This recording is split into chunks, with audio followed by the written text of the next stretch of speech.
जमीन बेच के हम किराया दिए हैं, पैदल आते हैं पैदल जाते हैं। 2012 से अनुदान बकाया है। हमारा डिमांड है कि बकाये अनुदान का भुगतान कीजिए। हो सकता है कतिपय कारण से भाग रहे हो, उनका कुछ अपनी व्यक्तिगत जो है कुछ नहीं कहना चाह रहे हो। दर्शन करने के लिए आए हैं, एहतजाज करने के लिए आए हैं कि हम लोगों को वेतनमान दिया। आप देख रहे हैं MA न्यूज। नमस्कार, मैं नीरज, MA न्यूज में स्वागत है। यहाँ आज मैं मौजूद हूँ गर्दनी बाग धरना स्थल पर। यहाँ शिक्षक संघ कर्मचारी अपने बकाया राशि को लेकर पटना के गर्दनी बाग में पहुँचे हुए हैं और धरना स्थल पर बैठे हुए हैं। इनसे जो भी प्रतिनिधि मिलने आते हैं, उनसे अगर मीडिया सवाल करती है तो वो उठ के भाग जाते हैं। और क्या कुछ मामला है, चलिए हम आपको सुनवाते हैं। बने रहिए MA न्यूज के साथ। अपने काम को करेंगे, आपसे आग्रह करेंगे कि आप ऐसे ही। और हम लोग एक कार्यक्रम करने जा रहे हैं कि प्रत्येक जिला को विश्वविद्यालय को एक सप्ताह तक वेतनमान के सवाल पर बंद करेंगे जर्मनी। हम लोग के आग्रह पर सभी विश्वविद्यालयों में प्रगति का पत्र निर्गत किया जाता है। बहुत बहुत उसके शिक्षक कर्मचारी संघ कल से यहाँ धरना स्थल में बैठे हुए हैं। आखिर वजह क्या है? वित्त रहित शिक्षा नीति 1982 से लागू हुआ, जिसमें शिक्षक और कर्मचारी को सरकार संबंधन देती थी कॉलेज को, और कोई मतलब नहीं था। एक लंबे संघर्ष के बाद 2008 में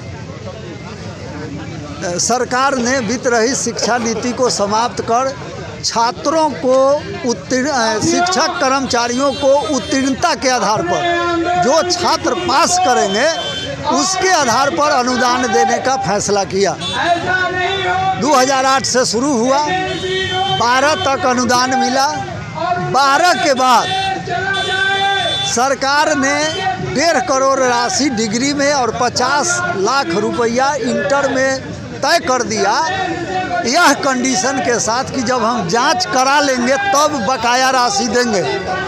4 बार जांच हो गया, बकाया राशि नहीं मिला, वो यथावत है। तो लगभग 2012 से अनुदान बकाया है। हमारा डिमांड है कि बकाये अनुदान का भुगतान कीजिए और इस अनुदान की व्यवस्था को समाप्त कीजिए और इसको टेक ओवर कीजिए, अंगीभूत कीजिए, वेतनमान की व्यवस्था कीजिए और ऐसी व्यवस्था कीजिए कि शिक्षक और कर्मचारियों के खाता में डायरेक्ट पैसा जाए। सरकार जो पैसा देती है वह मैनेजमेंट के पास जाता है और मैनेजमेंट में जो आपको जवाब नहीं दे रहे थे, ऐसे ही लोग हैं जिनके सामने में लोग बोल नहीं पाता है। ये बात बताइएगा सर, अभी आप लोग मंच में बैठे हुए हैं, कर्मचारी संघ जितने शिक्षक कर्मचारी संघ के लोग बैठे हुए हैं, यहाँ बड़े बड़े लोग आके मंच पर बैठते हैं। जब मीडिया उनसे सवाल करता है तो आखिर यहाँ से भागते क्यों हैं? वह इसलिए भागते हैं कि सही जवाब उनके पास नहीं है। वो अपना चेहरा दिखाने आते हैं, उनको यही वोट पर जीतना है। हमारा पब्लिक भी जब देख लेता है तो प्रसन्न हो जाता है कि नेताजी बोल रहे थे, अरे नेताजी सदन में बोले, हो गया, नेताजी बोले, नेताजी वोट लिए, जीते। इतने दिनों से बकाया अनुदान के लिए आप लोग संघर्ष कर रहे हैं, लेकिन जो अपना राजनीति चमकाने के लिए आपके आगे पास आके बैठते हैं, इनसे वोट लेना है। बस सिर्फ फेस दिखाया जाता है, इस पर कोई सार्थक पहल नहीं किया जाता है। न सरकार के यहाँ किसी को बोलने का दम है। इस सब का जो भी बजटीय उपबंध होता है, वो प्रायः नवंबर से कलेक्शन शुरू हो जाता है। कोई सचिवालय जाता है, किसी को पता है जो कब से शुरू होता है, कितना आकलन होगा, क्या होगा। अभी एक नेताजी बोल रहे थे कि हमको लगता है जो इस उपबंध में आप लोगों का भी हुआ ही होगा। अरे आपने देखा क्या? कंफर्म नहीं बोलते कि हुआ है, नहीं, कोई नहीं बोलता है। ये सब अपने लिए आते हैं। हमारी लड़ाई हम खुद लड़ते हैं। इसमें ये अपने आप को सम्मिलित कर अपना फेस बचाते हैं। परिचय बताइए सर अपना। धर्मेंद्र कुमार चौधरी, संयोजक बिहार राज्य संबद्ध महाविद्यालय बिहार यूनिवर्सिटी मुजफ्फरपुर और सीनेट सदस्य बिहार यूनिवर्सिटी बड़े मुजफ्फरपुर। नेता भी आके बैठते हैं, लेकिन फिर भी आपका बकाया अनुदान अभी तक नहीं मिल रहा, कब तक मिलेगा? असल में सरकार जो है का जो ढुलमुल नीति है, जिसके वजह से जो है सारी प्रक्रिया जो है लंबित हो रहा है। हम लोग बार बार आते हैं, 2008 से लागू किया गया, पुराना जो है वो पैटर्न में बना था, जो हमारे छात्र को जितना पढ़ाएंगे। आश्चर्य की बात यह है कि अगर हम 500 बच्चों को प्रथम साल में पढ़ाएंगे, अगर वो जो है 400 रह जाएगा सेकेंड ईयर में, तीसरे साल में जाकर अगर 300 रहेगा तो 300 का अनुपात में उनको अनुदान मिलेगा, जितना पास होगा उसी का अनुपात में। तो यह जो है गलत नीति है सरकार का, इसका जो है समीक्षा होना चाहिए। और हम लोग को जितना महाविद्यालय में आय होता है और सरकार जो दे रही है, वो दोनों को मिला के अगर मान हम लोग का भुगतान किया जाए तो हमें लग रहा है कि बहुत सारे कॉलेज में जो है जो वेतनमान जो है आराम से मिल जाएगा। कुछ कॉलेज में जो है सरकार को जो है कुछ ज़्यादा जो उसमें लगाना पड़ेगा। इसकी समस्या का समाधान अगर सरकार चाह जाए तो निश्चित रूप से हो सकता है, परंतु सरकार आपके साथ बड़े बड़े लोग आके मंच पे साथ देते हैं, आपका यहाँ से भाषण देते हैं, क्या आपका साथ दे रहे हो आप लोग सभी लोगों का? नहीं, ये साथ तो निश्चित रूप से देते हैं, बाकी जितना देना चाहिए से भागते हैं वो नहीं तो हो सकता है कतिपय कारण से भाग रहे हो, उनका कुछ अपनी व्यक्तिगत जो है कुछ नहीं कहना चाह रहे हो इसलिए भाग रहे हो।